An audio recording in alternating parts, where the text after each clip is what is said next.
2강도 마찬가지입니다. 기출문제를 위주로 다 보도록 하겠습니다. 그래서 2006년도 처음 국정원 국가정보학이 국정원과 군무원의 시험으로 포함되었을 때 아주 정말 그 당시만 하더라도 지금으로 보면은 굉장히 단순한 문제들이 많이 출제가 됐습니다. 제대로 된 책도 한 권 없기도 했지만은 상당히 문제들이 단순했었는데 좀 가면 갈수록 조금씩 복잡해지고 또 정보의 어떤 정의라든지 이런 부분들도 상당히 복잡해졌는데 그런 부분을 좀 살펴보도록 하겠습니다. 정보는 지식이며 조직이며 활동이다고 얘기한 사람 누구냐? 사실 이런 문제 출제하면 안 되는 거죠. 출제하면 안 되는데 당시에 셔먼 켄트라는 사람이 CIA 어떤 정보 분석 부서를 만들고 그 조직을 자기가 이끌었고 또 자기 제자들이 주로 CIA 정보 분석 쪽에 일들을 많이 하고 이런 것들을 했으니까 예일대 교수였습니다. 켄트라는 사람이 예일대 교수였는데 이런 것들을 하다 보니까 거의 셔먼 켄트가 다 정답이었습니다. 한 2006년, 7년, 8년 정도까지는 켄트가 얘기한 부분들밖에 시험 문제가 거의 출제가 되지 않았었는데 그 10년 이후로 오면서 조금 더 복잡해졌습니다. 리첼슨이라든지 로엔탈이라든지 제니퍼 심스라든지 이런 사람들 얘기를 했는데 사실 솔직히 얘기하면은 제가 2006년, 7년도 그 당시만 하더라도 셔먼 켄트로 무조건 찍으라고 얘기했습니다. 그때는 제 제안이 굉장히 잘 맞아가지고 학생들이 굉장히 고득점을 했어요. 다 대부분들이. 근데 지금은 조금 복잡해졌는데, 켄트는 정보는 지식이며 조직이며 활동이다 이런 얘기를 했고요. 아브라함 슐스키는 국제정치학자입니다. 정치학자인데 정보는 국가안보 이익을 정지시키고 잠재적인 이해로부터 국가안보 이익에 대한 위협에 대처하는 정부의 정책 입안에 필요한 관련된 지식이다. 그래서 국가안보 이런 얘기 나오면 아브라함 슐스키다. 제니퍼 심슨은 정보는 정책 결정자나 정책 시행자를 위해 수집되고 조직화 분석된 지식이다.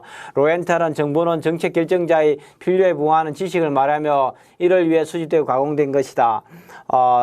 록 존슨은 정보는 정보의 첩보의 수집, 처리, 해석, 배포뿐만 아니라 정보 활동에 대한 계획을 수립하고 실행하는 조직과 정부 관리들의 이런 네트워크를 의미한다. 실질적인 네트워크를 의미한다. 8하고 리첼슨 정보는 외국과 자국에 관한 획득 가능한 지식의 수집, 처리, 종합, 분석, 평가 및 해석을 얻은 산출물이다. 정보에 대한 얘기는 많은 사람들이 했지 않겠습니까? 여러 학자들이, 국내외 학자들이 자기 나름대로 많은 얘기들을 떠들어댄 거죠. 속된 말로 하면 떠들어댔는데, 모든 사람이 외울 수는 없는 거고요. 솔직하게 모든 사람이 외울 수 없는 거. 이렇게 한 사람 한 사람의 세부적인 것까지 문제 내면 사실 정답을 맞춘다는 게 자체가 어렵습니다. 어렵고 확률 게임에 불과한 건데 제가 최근에 이렇게 문제 출제 경향하면 조금 복잡해지긴 했지만은 대부분 켄트 아니면은 리첼슨, 로엔탈 이 세 사람의 정보에 관련된 정의가 주로 출제가 되고 있습니다. 특히 이 사람들이 좀 족적이 나름대로 국가정보학의 발전에 기여한 부분들이 좀 크기 때문에 그렇다 이렇게 좀 보시면 좋을 것 같고요. 그다음에 정보에 대한 설명으로 잘못된 것은 뭐냐? 분석 행태에 따라 셔먼 켄트는 정보를 기본 정보, 정책 정보, 판단 정보로 했다. 그래서 정보의 분석 행태는 기본 정보, 현장 정보, 판단 정보, 요소별로는 정치, 경제, 군사, 사회, 과학, 기술이 됐습니다. 그래서 기본 정보는 뭡니까? 과거. 현용 정보는 뭡니까? 현용 정보는 현재. 판단 정보는 미래. 그래서 분석 행태에 따라서 이렇게 구분했다. 이것도 셔먼 켄트가 분류했는데 스탠다드입니다. 스탠다드. 모든 데 이렇게 동일하게 나옵니다. 그래서 2006년도 국정원이나 군무원 시험 문제 나오고 나서 매년 반복돼서 몇 년, 2, 3년 주기로 반복돼서 출제되는 게 이 문제입니다. 이것도 꼭 아셔야 됩니다. 요소별로도 리첼슨이 정치, 경제, 사회, 군사, 과학, 기술 이런 걸 얘기했다. 사용자 수준에도 국가정보와 국가부문 정보다. 대상 지역에 따라 국내냐 해외냐 국외 뭐 이렇게 구분할 수 있다 이런 얘기를 하고 있습니다. 정보는 나름대로 효용을 가치를 가져야 하는데 정보의 효용에 해당되냐. 효용이라는 것은 자기가 뭔가를 소비하고 느끼는 만족도를 얘기합니다. 그래서 우리가 배가 고플 때 빵을 먹으면 뭡니까? 효용 가치가 높아지는 거죠. 배가 굉장히 불러요. 밥을 한 3공기 먹고 나서 굉장히 맛있는 단팥빵을 갖고 왔어요. 먹으라고 그러면 뭡니까?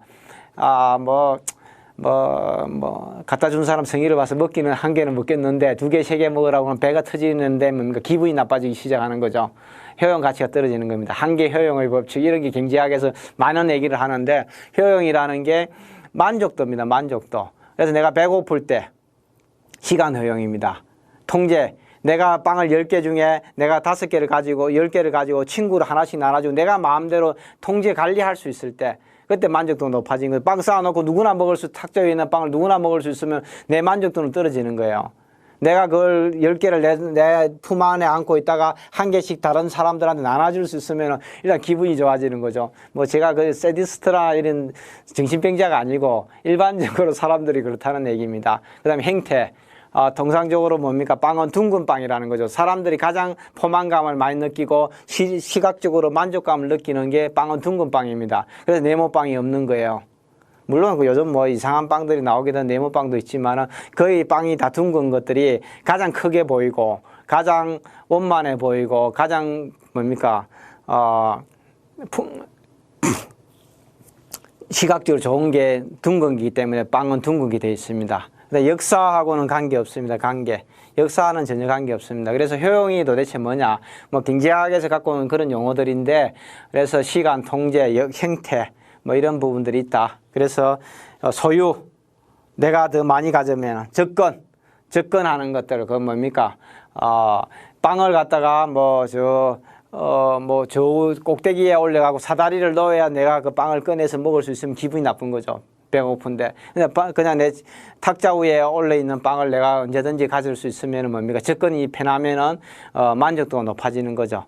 그래서 내가 이 효용이라는 것도 굉장히 중요합니다. 정보기관과 정보 소비자와 생산자의 관계도 효용의 법칙에 따라서 움직이게 되는 거죠. 12번입니다. 셰먼 켄트가 정보를 분석 행태에 따라 조금 전에 얘기했습니다. 기본 정보, 현역 정보, 판단 정보라고 얘기했지 정치, 정책 이런 거하고 전혀 관계가 없다는 얘기입니다. 14번입니다. 분석 행태에 따라 국정원도 나오고 분석 행태에 따라서 켄트가 분류한 정보의 종류가 뭐냐. 이렇게 분석 행태에 따라 기본 현역 판단 정보를 분류한 학자는 누구냐. 시험이 계속 그렇게 켄트에 대해서 주로 많이 물었습니다. 24번입니다. 셰먼 켄트입니다. 정보의 분류 방법에 대한 설명을 잘못된 것은 뭐냐. 정보의 분류입니다. 사용자의 수준에 따라 국가정보냐 국가부문이냐. 2006년도도 똑같이 출제됐습니다. 사용 목적에 따라 정책이냐 안보냐. 국가정책을 수립하는 데 쓰면 정책정보, 국가안보를 강화하는 데 쓰면 안보정보. 그렇게 차이가 있다 이렇게 보시면 됩니다. 켄트는 분석행태에 따라 기본 현역 판단정보를 했다. 케빈 스택은 분류한 전략경보정보는 판단정보가 아니라 뭡니까? 현역정보의 일종입니다. 현역정보. 더 중요한 거죠. 북한의 남침이 급박하냐, 전쟁이 급박하냐,